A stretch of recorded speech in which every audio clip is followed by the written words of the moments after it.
Sa kanto sa Petron, tanaw na ko sa presyo. Gasolina, taas na pud, medyo sakit sa ulo.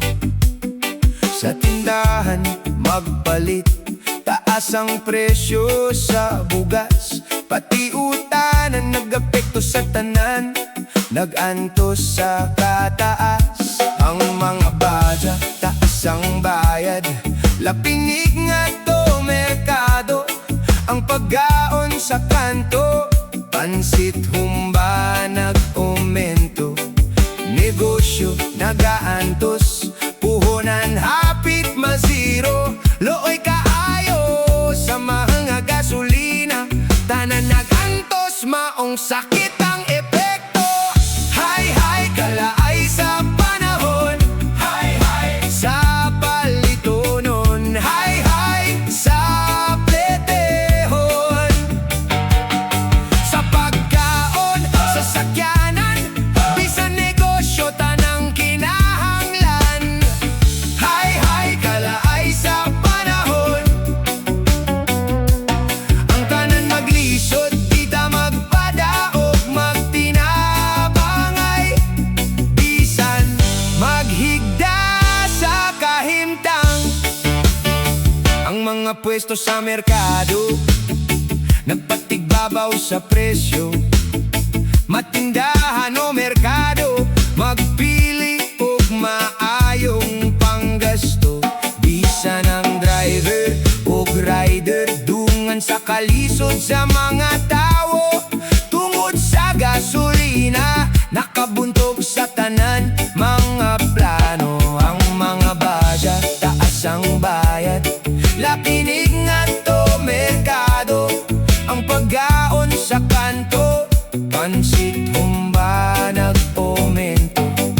Negosyo nagaantos, puhunan hapit maziro.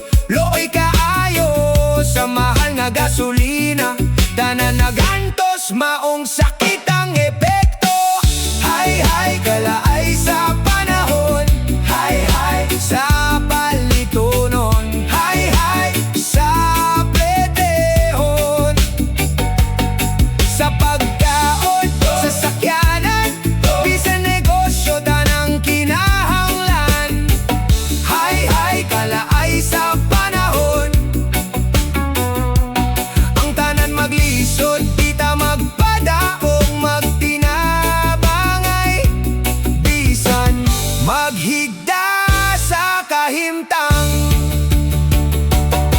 Pero bisan pa man, di ta magpaapekto, ang tanan nagkinahanglan.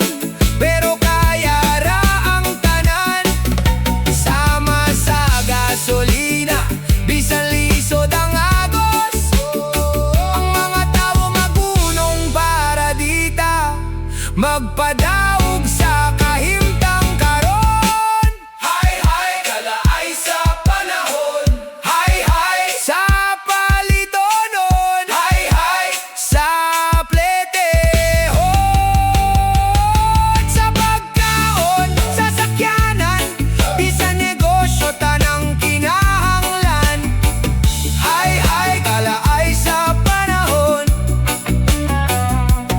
ang tanan maglisod, di ta magpadaog, magtinabangay, bisan maghigda sa kahimtang. Magdungan ta sa pagdaog, bisan pa sa kahimtang. Ang presyo nagtaas, pero ang paglaom magpabilin hangtod sa kahumanan. Ang epekto sa gasolina, pero magdaog gihapon ta. Sa mga kalisod, magdungan ta nga magpadayon.